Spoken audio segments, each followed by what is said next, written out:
ஹீரோயினும் சரி, அக்கா கேரக்டரும் சரி, எல்லாருமே கரெக்டாக ஒரு வேளை அதனால தான் அந்த டைலாக் என் பேர் புட்டம்மா, அதனால தான் புட்டு வச்சுட்டு அந்த. ஆமாம் சார், அவங்க வந்து நீங்கள் கரெக்டாக காம்ப்ரமைஸ் ஆகிட்டீங்களா அவங்கள்ட்ட? அவங்க ஆகல உங்கள் கேரக்டர்? இல்லை சார், மேக்கப் இல்லை சார். அவங்க வந்து வரும்போது அப்படி வந்தாங்க. ஆனால் இல்லை மேம், இந்த கேரக்டருக்கு இப்படி இல்லை, நம்ம அதை பண்ணிக்கலாம் அப்படின்னு சொல்லிட்டு அவங்க பண்ணாங்க.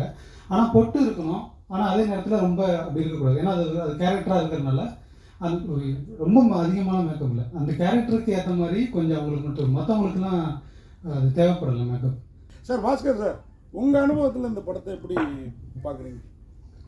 இல்லை, ரொம்ப ஒரு வாழ்வியல், ஒரு இயற்கையான ஒரு விஷயம். இப்போ அவர் சார் கேட்ட மாதிரி வந்து அதுக்கு ஒரு பதில் நான் சொல்கிறேன். எனக்கு தெரிஞ்சு ஒருத்தர், உங்களுக்கு எல்லாருக்கும் தெரிஞ்சவர் தான், பேர் வேண்டாம், 18 ஆண்டுகள் அவருக்கு குழந்தை இல்லை, 18 வருஷம் கழித்து குழந்தை பிறந்தது. அது எப்போ அவங்களுக்கு வந்து அந்த அந்த உயிரினம் எப்போ ஜாஸ்தி ஆகுது, எப்போ அது யாருக்கு கம்மியாகும், எப்போ குழந்தை பிறக்கும், அந்த மாதிரி எல்லாம் வந்து வர்றதுன்றது வந்து ஒரு மிகப்பெரிய இயற்கையினுடைய ஒரு அற்புதம்னு சொல்லணும். அந்த மாதிரி இந்த படத்தில் பார்க்கும் பொழுது அது இயற்கையினுடைய அற்புதம் தான். இதில் வந்து நீங்கள் பசுமாட்டுக்கு கூட நீங்கள் எடுத்துக்கலாம், நம்ம ஊர் பக்கம்லாம் பாருங்களேன். இந்த ஊசின்றது இப்போ தான் நம்ம வந்து ரொம்ப வருஷத்துக்கு அப்புறம் தான் கேள்விப்படுறோம். அதில் கூட எத்தனை மாடுகள் வந்து உடனடியாக சனி பிடிச்சிருக்கு இல்லையா? அந்த மாதிரி அதுக்கும் ஒரு நேரம் காலம் இருக்குது, அதுக்கும் ஒரு எப்போ அமையணும் அப்படிங்கிறது ஒன்று இருக்குது. அந்த மாதிரி இந்த படம் வந்து ரொம்ப அதை ஆராய்ந்து, அந்த தரவுகளெல்லாம் ஆராய்ந்து தான் தம்பி பாஸ்கர் வேதமுத்து பண்ணியிருக்கார் அப்படின்னு நான் நினைக்கிறேன். எனக்கு தெரிஞ்சு இந்த படம் வந்து ரொம்ப ஒரு இயற்கையான ஒரு படம், ரொம்ப ஒரு அருமையான ஒரு படம். எனக்கு டைரக்டர்கிட்ட கேட்க வேண்டிய ஒரே ஒரு கேள்வி எனக்கு புரியல. நான் ரமா மேடம்கிட்ட கூட கேட்டேன், அந்த ஃபஸ்ட்டு பையன் யாருடைய குழந்தை? அது சொல்ல மாட்டாங்கல்ல. அது டெஸ்ட் பேபி, அது ஐவிஎஃப் போனது காரணம் என்னன்னா, இவர் வந்து ரொம்ப ஹீரோயிட்டிக்கான ஒரு ஆள்லாம் இல்லை. இந்த கேரக்டரை பொறுத்தவரைக்கும் இவருக்கு வந்து ஒரு ஆதிக்க மனநிலை இருக்கிறதுக்கு ரொம்ப பழமையான ஒரு கேரக்டர். அதனால அந்த ஆதிக்கத்தை உடைக்கிறதுக்கு தான் ஐவிஎஃப் உள்ளே போக வேண்டியதாக இருந்துச்சு. அது இவர் எப்படியா புரிஞ்சுக்கிறாரு அப்படிங்கிறது தான் படத்துடைய அது முடிகிற இடம் தான் அவர் ஹீரோவாக தவிர படம் முழுக்க இல்லை. நான் சொல்கிறது என்னன்னு கேட்டிங்கன்னா, ஐவிஎஃப்ன்றது வந்து எப்படின்னு கேட்டிங்கன்னா, இந்த மெடிக்கல் டேர்ம். ஆமாம் சார், டாக்டர்ஸ்க்கு ரொம்ப ஹைலி எஜுகேட்டட் இந்த இதில் இருக்கிறவங்க இவங்களுக்கெல்லாம் நல்லா புரியும். பட்டு ஒரு கிராமத்து மக்களுக்கு அது புரியுமா? இல்லை சார், நோக்கம் ஊசி போட்டால் குழந்தை பிறக்குமா அப்படின்ற ஒரு டவுட்டு தான் அவங்களுக்கு வரும் அப்படின்ற மாதிரி எனக்கு தோணுச்சு. தயவுசெய்து தப்பாக நினைக்கக்கூடாது. அதாவது இல்லைங்க, மாட்டுக்கு ஊசி போடுறது வேற, மனுஷனுக்கு ஊசி போட்டு குழந்தை கொடுத்துருங்க. நீங்கள் என்ன நீங்கள் அதுவும் ஐபிஎஃப்ன்றது நமக்கு புரியலாம். கிராமத்து மக்களுக்கு, படிக்காதவங்களுக்கு, அது படிப்பறிவு இல்லாதவர்களுக்கு இது புரியுமா அப்படிங்கிறது. நான் வந்து நம்ம குழந்தை இல்லாதவங்களுக்கு அது எப்படி உயிர் உருவாகுது அப்படிங்கிறது அந்த கிளாரிட்டி மட்டும்தான் எனக்கு இருக்குது. அது சம்மந்தமாக இது இன்னும் குழந்தை இல்லை அப்படிங்கிறது அது ஒரு விளைவு. 2 பேரும் வந்து ஆணும் பெண்ணும் சேர்றாங்க, அதில் தான் குழந்தை உருவானே தவிர இந்த குழந்தை பெற்றுக்கணும் அப்படிங்கிறக்காக உடல் வைக்கிறதோ, இல்லை குழந்தை வேணாங்கிறக்காக உடல் வைக்கிறதோ, இது எனக்கு இது அந்த கருத்துக்கு நான் எதிரானது. அதனால் எனக்கு தெளிவு என்னென்னா, குழந்தை ஒரு படைப்பு எப்படி உருவாகும் அதுதான் சொல்ல வேண்டியதாக இருந்துச்சு. அதனால அது மட்டும்தான் பேசணும்னு நினைக்கிறேன். இப்போ ஐவிஎஃப் சம்மந்தமான பல கேள்விகள் இருக்கும், அது தேவையில்லை நினைக்கிறேன். இந்த கதைக்கு தேவையில்லாதனால அதை நான் அதை தவிர்த்துட்டேன். இல்லை, அது ரொம்ப அருமையான லாஸ்ட்டில் வந்து சொன்னது வந்து குழந்தை வேணுங்கிறதுக்காக வந்து நம்ம இருந்தோம். ஆணும் பெண்ணும் எப்போ சந்தோஷமாக இருக்கிறாங்களோ அப்போ தான் அவங்களுக்குள்ள மூன்றாவதாக ஒரு உயிர் தோணுதுங்கிறது ரொம்ப ஒரு கவிதைத்துவமான ஒரு விஷயம். அதெல்லாம் ரொம்ப ரசிக்கிற மாதிரி அருமையாக இருந்தது. அந்த அந்த அந்த 2 உயிர்கள் இன்பம் அடையும் போது 3வது உயிர் உருவாகும், இது படைப்பின் ஒழுங்கு அப்படிங்கிறது எனக்கு வந்து இந்த ஸ்கிரிப்ட் எழுதும்போது எனக்கு வந்து அந்த அறிவு இல்லை. ஏன்னா ஒரு 2015 போல் என் ஃப்ரெண்டுகிட்ட ஒருத்தர் கொடுக்கும்போது அவர் என்னை கேள்வி கேட்டார், கடைசியாக மறுபடியும் கன்சீவ் ஆகிட்டு வெளியில் வராங்களே, அந்த குழந்தை ஐவிஎஃப்க்கு பிறந்ததுங்கிறது சொல்கிறியா இல்லை இயற்கையாக பிறந்துச்சு அப்படின்னு சொல்கிறியான்னு எனக்கு கேட்டார். நான் அப்போதைக்கு சொன்ன பதில் வந்து, அதை ஆடியன்ஸ் என்னவா புரிஞ்சுக்கிட்டோம் எனக்கு தெரியல, அதை அவங்களா புரிஞ்சுக்கிட்டோம் அப்படிங்கிற பார்வை மட்டும்தான் இருந்தது. அதற்கு அப்புறமா தான் அதை வந்து அப்போ நம்ம ஒரு ஸ்டாண்ட் எடுக்க வேண்டியதாக இருக்குது. இப்படி விட்டுறக்கூடாது, நம்ம ஒன்று அது இன்னும் கொஞ்சம் தெளிவாக சொல்லணும் அப்படிங்கிற போது அது சம்மந்தமாக நான் பார்க்கும்போது எனக்கு வந்து அண்ணன் செந்தமிழன் வந்து எனக்கு ரொம்ப இன்ஸ்பைர். அவர் நம்மாழ்வார் ஐயா. ஸோ இவங்க இயற்கை சார்ந்தான அந்த கருத்தியலை எப்படி வந்து சொல்கிறாங்க அப்படிங்கிறது. ஸோ அப்போ அதிலேருந்து தான் அதை வந்து ஓகே இது இந்த ஸ்டாண்ட் தான் நம்ம எடுக்கணும் அப்படிங்கிறதுனால அது அங்கேருந்து அதெல்லாம் ரொம்ப அற்புதமாக இருந்துச்சு. அதெல்லாம் வந்து சும்மா படமே வந்து ரொம்ப ஒரு படமாக நாம் இங்கிருந்து பார்க்காமல் அந்த அந்த கிராமத்தில் ஒருவேளை நான் நடித்தேங்கிறதுக்காக நான் சொல்லலை, பார்க்கும் பொழுதே அந்த கிராமத்துக்குள்ளே போன மாதிரி இருந்தது. அதெல்லாம் ரொம்ப பாராட்டத்தகுந்த விஷயம்தான். நீங்கள் எல்லாரும் என்ன சொல்கிறீங்க? S S. ஸோ ஸ்கிரிப்ட் படிக்கும்போது எனக்கு பெத்த பெருமாள் அப்படின்ற அந்த கதாபாத்திரம் மிகவும் நெருக்கமாக இருந்துச்சு. அதையும் தாண்டி வாழ்வியல் சிந்தனை இருக்கிறதுனால அதை நோக்கி பயணிக்கணுன்ற அந்த எண்ணம் வந்து என்னை அங்கே கூட்டிகிட்டு போய் விட்டுச்சு. ஸோ அதுதான் பெத்த பெருமாள் கிட்ட எனக்கு ஏற்பட்ட நெருக்கம். ஸோ இன்றைக்கி இந்த ஐவிஎஃப் இந்த மாதிரியான விஷயம்லாம் படைப்பு வணிகமாகிறது வந்து தவிர்க்க வேண்டிய ஒரு விஷயம்ன்றதை நான் பார்த்தேன். ஏன்னா அது வணிகமாக வேண்டிய ஒரு விஷயம் கிடையாது. ஏன்னா அது நம்பிக்கையை உடைக்க ஆரம்பிக்குது. எப்போ வணிகமாவதோ ரொம்ப ஈஸியாக நம்பிக்கையை உடைக்க ஆரம்பிக்குது. 3வது மாதம் 4வது மாதத்துலேயே நீ அதுக்கு சரிப்பட்டு வர மாட்டேன்ற அந்த ஒரு இடத்துக்கு 2 பேரையும் தள்ளிடுறாங்க. ஸோ அந்த 2 கதாபாத்திரங்களாக பெத்த பெருமாளாகவும் பாண்டியாவும் என்னால் மிக எளிதாக பொருத்தி கொள்ள முடிஞ்சுது. அங்கேருந்து தான் அந்த கதாபாத்திரம் அந்த கதையிலேருந்து ஆரம்பித்தது தான்.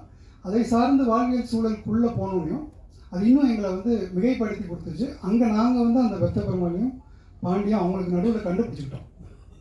அது அந்த விஷயம் தான் நடந்துச்சு.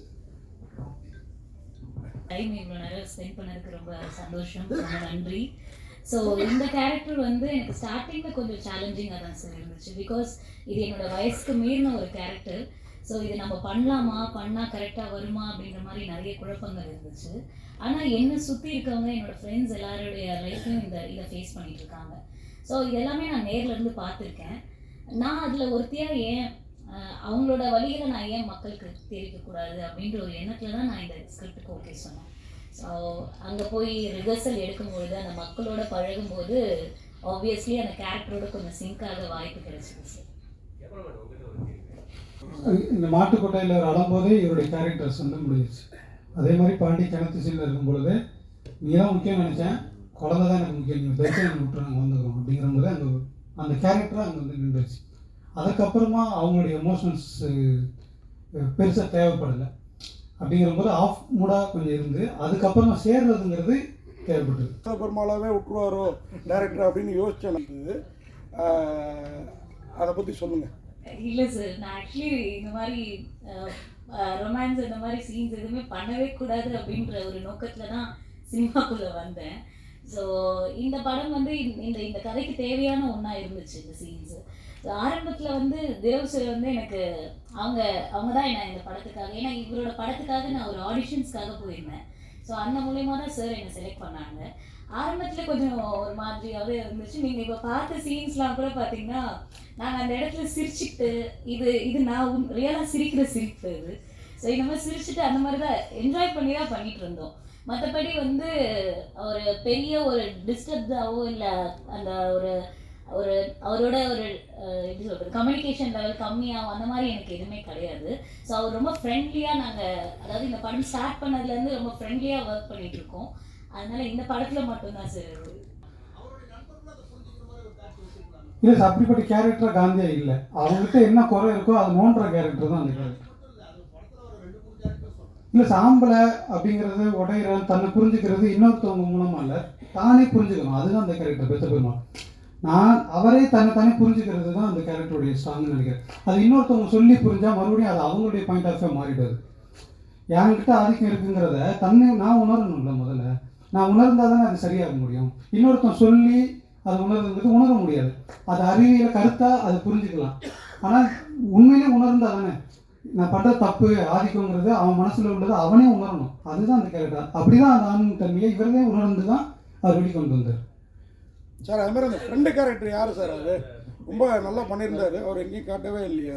அது ஊரில் இருக்கார் சார். அவர் ரொம்ப நல்லா பண்ணியிருக்காரு. இவருக்கு ஏதோ பங்காளி வீட்டு பையன் மாதிரியே இருந்துச்சு. வந்து ஒரு தன்மையில் மட்டும் இல்லை, இவங்களுக்கு பலவிதமாக பல விஷயங்கள் இதுக்குள்ளே புரியும் அப்படிங்கிறதுக்காக இந்த போஸ்டர்ஸ் வச்சோம். அந்த படம் பார்க்கும் பொழுது அது இது சரியாக கன்வே பண்ணிடும் அப்படின்னு நம்பினேன்.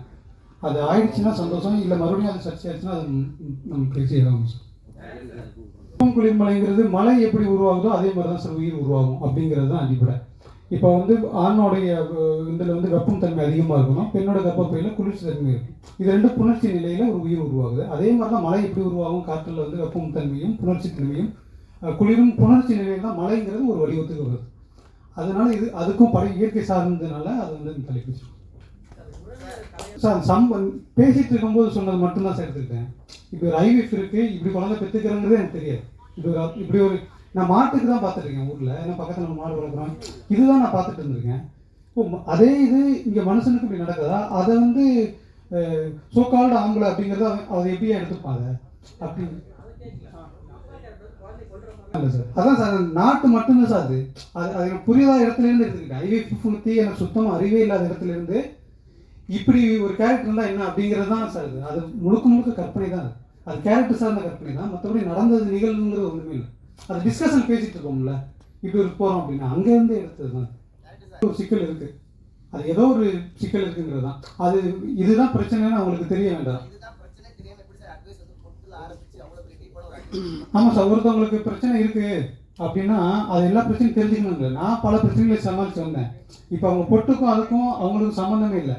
நான் வந்து ஒரு விதத்தில் நான் அதை பாதிக்கப்பட்டேன், நான் அதை அப்படி தான் அவங்களுக்கான பண்ணலை, நான் முடிவு எடுத்துக்கிட்டேன் அப்படின்னு ஒரு பொண்ணுக்கு நீ அப்படி ஒரு முடிவு எடு, என்ன சிக்கலுங்களுக்கு கூட நான் வர விரும்பலை, நீ அந்த முடிவு எடுத்துக்க, நான் அவங்க கூட நிற்பேன் தான் சார் சொன்னாங்க. மொத்தமாக சம்பளங்கள் அவங்க புரிஞ்சு போகணும் அப்படி ஒன்றும் மென்ஷன் பண்ணாங்க. போகக்கூடாது, புருஷன் செத்தா எனக்கு கேள்வி பேசுறது அது ஊர் சம்மந்தப்பட்ட பிரச்சனையாக இருக்குது. அது ஊர் சம்மந்தப்பட்ட பிரச்சனை. இப்போ சீவிட்டு போகிறா பற்றியா, இவன் இங்கே போகிறா, புருஷன் செத்துனா வாடுக்கு போகிறா அப்படின்னு ஊரே பேசுறது டாபிக். இது வந்து ஊர் உன்னை பேச போகிறதில்ல, ஆம்பளை தானே, அவன் போக புரிஞ்சுப்பான் விடு, என்ன ஊரே புரிஞ்சுக்கிச்சு, அவன் ஒருத்தன் புரிஞ்சுக்க மாட்டானா அப்படிங்கிறாங்க தான் சார். மேக்கப் தெரியுது அப்படின்னு நீங்கள் சொல்கிறீங்க. எனக்கு ஃபஸ்ட் டைம் நான் கண்ணா படம், மெட்ராஸ், இப்போ பார்க்கிங், இந்த படத்தில் தான் நான் சொல்கிறேன். இல்லை இவ்வளோ எல்லாமே நேச்சுரலாக இருக்குன்னு இது வரைக்கும் அந்த மாதிரி கேள்விப்பட்டேன். பட் இது எனக்கு தெரியல. ஒருவேளை மேபி நான் பெரிய பொட்டு வைக்கிறேன்ல, ஸோ அந்த கலர்னால அது மாதிரி தெரியலாம். மற்றபடி மேக்கப் எதுவும் போடலை, நேச்சுரலாகவே அந்த பொட்டுனால அது மாதிரி தெரிஞ்சிருக்கும்னு நினைக்கிறேன். அதுவும் இல்லாமல் மாமியார் மருமகள் இது நிறைய நம்ம பார்த்துட்டு இருக்கோம். ஸோ எனக்கு ஒன்றும் பெருசாக தெரியல சார். டைரக்டர் என்ன சொன்னாரோ அது பிரகாரம் பண்ணேன்.